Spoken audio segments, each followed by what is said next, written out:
Ayun, mega love shoutout po sa inyong lahat. Magandang umaga, magandang hapon, magandang gabi kung saan man kayo ngayon. Lalong-lalo na sa mga kababayan po natin dyan, ng mga taga Maynila, mga Manilenyo. Ayan. So, meron po tayong vlog ngayon na kung saan sabi nga ni Mayura Hani Lacuna na pinagtaksilan daw siya. So, I feel betrayed by Isko Moreno. So, yun ang sabi niya. So, I feel betrayed. Actually, para sa akin hindi ka po pinagtaksilan, Mayura Hani. Alam mo, sa totoo lang, Mayura Hani, taong bayan po ang may gusto na si Isko ipabalik.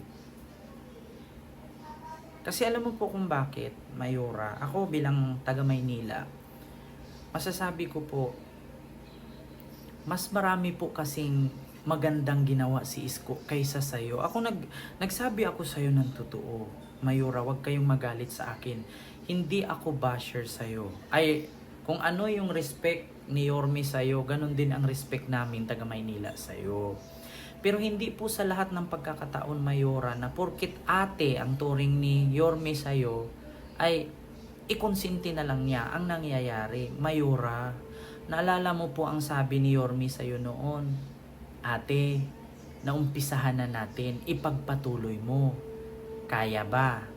So sabi mo, kayang-kaya. So anong nangyari? Actually kasi, Mayura, hindi porket ginawa ni Yorme ay ginawa mo na rin. Hindi po pwede na kasalanan ni Yorme magiging kasalanan mo. Hindi po ikaw si Yorme, iba po si Yorme. So sa madaling salita po, kung ano po yung estilo ng pamumuno ni Yorme o pagiging mayor ng Maynila, hindi mo po kayang gayahin. Alam niyo po kung bakit? Unang-una, hindi ako nang judge sa'yo. Si Yorme kasi, naranasan niya kung ano yung naranasan namin. Kayo po kasi, hindi mo po nararanasan kasi nga, lumaki ka po na may kaya kayo. Si Yorme po kasi, nag-umpisa po siya sa putik. Ngayon lang po siya nasa lupa. Ikaw kasi nag-umpisa ka nasa lupa ka na eh. Hindi nga namin alam, baka nag-umpisa ka, kutsara mo ginto. Plato mo silver. Si Yorme kasi, ramdam kasi naming mga mahihirap. At ramdam din ni Yorme ang mga mahihirap. Kami kasi, Mayura, actually, hindi po kasi namin nararamdaman yung nagawa mo. Actually, kung ano man yung achievement ni Yorme noon, no, naging vice presidente kanya, achievement mo na rin yun kasi vice president ka. Pero, hindi po porkit ganun ay ganun na lang. Dapat, meron tayong kasabihan na kung gusto mong maging unique, gumawa ka ng bagay na ikaka-idolize ng tao sa'yo. Si Yorme kasi nalaman namin, nakita namin at naramdaman namin na kung paano siya nagkakaroon ng may sarili siyang salita, gidle, ede at pati, meron siyang 2 joints, yung mga ganun ba, yung unique. Kaya siya hindi makakalimutan ng tao at kaya siya, no, siya yung pinupukusan ng tao kasi bawat salita niya, ginagawa niya. Hindi kasi siya nagsasabi na kayang-kaya, pero wala namang nangyari. Kaya, hindi naman po kasi kami tulog. Mayura, hindi kami tulog. Kaya, mga kababayan, sabi po kasi ni Mayura sa interview sa kanya ng News 5 or ng TV5 na I feel betrayed by Isko. Sabi niya, I feel betrayed. So ito po, ipapakita ko po sa inyo yung naturang video na mula sa News 5 or sa TV5 na in-interview po si Mayura Hani. So ito po, panoorin nyo po. Kayo na lang po ang humusga. O daw ay nagbabalak na tumakbo. And how do you feel about that, Mayor? Definitely, I feel betrayed. Yung po ba nagkausap ulit ni dating Manila Mayor Isko Moreno? Because we all know naman na kayo yung magkakasama before. So yun po, napanood nyo po na ang sabi niya ay I feel betrayed. So wala pong nagtaksil sa'yo, Mayura. Hindi po porkit sinabi ni Yorme na hindi siya tatakbo kapag siya ay matalo pagiging presidente, hindi na siya papasok sa politiko. Mayura naman, common sense. Ang tao kasi, sabihin natin na hindi porkit sinabi mong ayaw mo na, May time kasi na kapag nakita niya na kailangan siya ng taong bayan, babalik at babalik siya. Actually, hindi po si Yorme ang may gusto niyan, kami.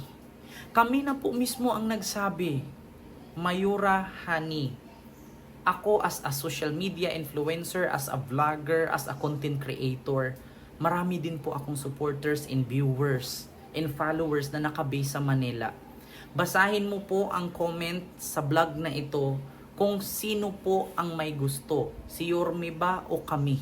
Kami po mismo na taga Maynila ang nananawagan na bumalik si Yorme.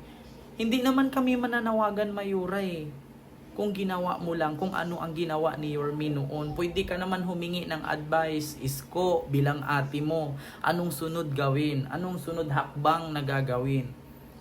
You're always talking naman, you're always message naman. Diba? What is the value of your phone or your communication kung hindi ka hihingi sa kanya ng advice?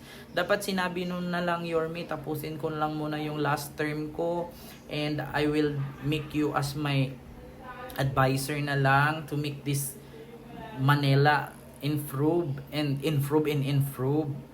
kung ano yung ating naumpisahan.